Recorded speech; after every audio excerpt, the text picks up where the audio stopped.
po sa Global Pinoy Automatic Transmission Specialist. Silang sportivo po. Na-build namin to. Bibiyahe po sila ng Samar. Long drive nila po yun. Ito na, boss.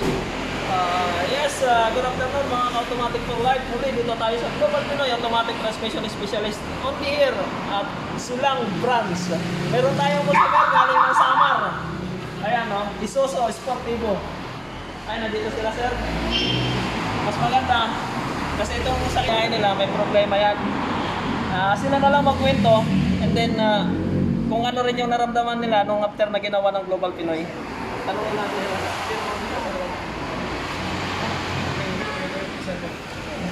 Mga kaibigan, mga kababayan, Mga ka-global. ka-global. Ito na yung sinabi ni Brother Bill, talagang maasahan mo talaga. Meron kayong gusto kayo sa sakyan ng problema, transmission, kayo nyo lang isip. Kayo imitin namin sila. Hindi lang dahil sa naayos nila yung aming sasakyan na talagang hanggang segunda lang.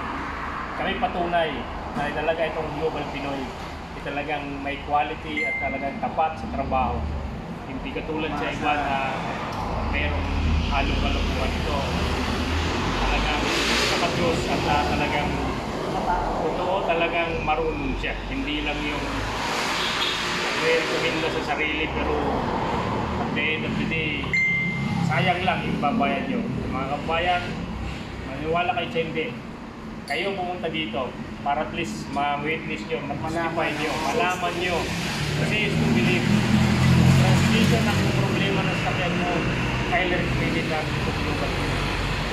Maraming salamat at God bless sa Global Pinoy. Ayun, oh. Isang napakagandang testimony galing kay Sir. Nakakatapo ng puso. Mabuhay kayo, sir. Maraming salamat. Salamat din.